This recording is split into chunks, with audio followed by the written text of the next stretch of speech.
Episode number 125 की starting होती है और यिंग कह रही होती है, नैन्सी मैं तुमको ये बताना चाहती हूँ कि तुम्हें नैन के मामलों से दूर ही रहना चाहिए। ये सुन नैन्सी कहती है पर क्यों? यिंग आगे कहती है क्योंकि वो उन नाजुक लड़कियों जैसी बिल्कुल नहीं है जो कि तुम्हारी कॉम्पिटिटर हुआ करती है। हालांकि तुम प्रिंस को पसंद करती हो लेकिन ये बिल्कुल भी इजी नहीं है। और अगर नैन्सी अगर तुम इस मामले को ठीक से नहीं संभालते हो तो हो सकता है कि इसका बुरा परिणाम भी झेलना पड़े। उस समय ये सब सारी चीजें पूरे लॉक परिवार पर असर करेंगी। आगे नैन्सी कहती है, तुम्हें क्या लगता है अगर तुम ये सब मुझसे कहोगी तो मैं डर जाऊंगी? और पहले तो मैंने तुम पर काफी ज्यादा भरोसा किया लेकिन उसकी वजह से मैंने खुद को ही मुसीबत में डाल लिया। और यिंग मैं आज तुमको साफ साफ कह देती हूँ कि लॉक परिवार की मैं वारिस हूँ ना कि तुम। और तुम मेरी चीजों को मुझसे कभी नहीं छीन सकती।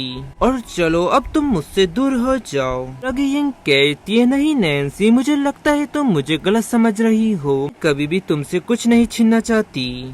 तब इस पर नैन्सी कहती है, यिंग तुम भले ही दूसरों को बेवकूफ बना सकती हो पर मुझे नहीं। और यिंग क्या तुम्हें सच में ऐसा लगता है कि मैं नहीं जानती कि तुम क्या चाहती हो? और यिंग तुम अपने चेहरे पे से ये मासूम चेहरा हटा लो, मुझे पता है कि तुम क्या चाहती हो। और मैं चाहूँ तो मैं तुम्हें रातों रात अमीर बना सकती हूँ और अगर मैं चाहूँ तो मैं तुम्हें रातों रात बर्बाद भी कर सकती हूँ। और उसकी ये सब बातें सुनी यिंग पीछे हटती हुई कहती है, ठीक है तो फिर मैं यहाँ से चली जाती हूँ। और आगे नैन्सी कहती है, ठीक है तुम यहाँ से चली जाओ, मैं भी तो देखना चाहती हूँ कि तुम वाकई में यहाँ से जाना चाहती हो या फिर नहीं। और फिर कुछ समय बाद यिंग वहाँ से अपना सामान पैक कर निकलने लगती है और जाती हुई नैन्सी से कहती है, नैन्सी मैं आखिरी बार तुम्हें सलाह देना चाहती हूँ कि तुम जितना ज्यादा हो सके तुम नैन से दूर रहो।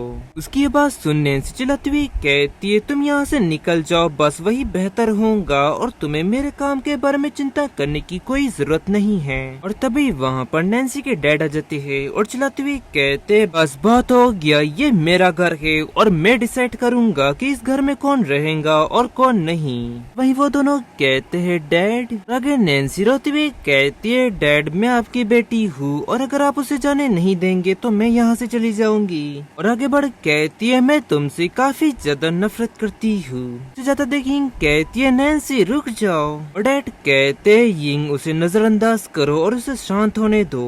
यिंग कहती है, लेकिन डैड मुझे उसकी चिंता है। और डैड आगे गुस्से में कहते, तुम बिल्कुल भी चिंता मत करो, देखना वो शाम से पहले घर लौट आएंगी और तुम तो उसे अच्छी तरह से जानती हो तो फ्यूचर में इस बारे में चिंता करने की कोई जरूरत नहीं है। और यिंग आगे कहती है, असल में मैं नैन्सी के थॉट को अच्छी तरह से समझती हूँ और इसीलिए आप नाराज मत होइए, जब वो वापस आएंगी तो आप उसके साथ शांति से बैठकर बात करिएगा। और गाइस इसी के साथ ये एपिसोड यहाँ एंड होता है। पसंद है तो लाइक एंड सब्सक्राइब जरूर करें। मिलता है आपको जल्दी नेक्स्ट एपिसोड में।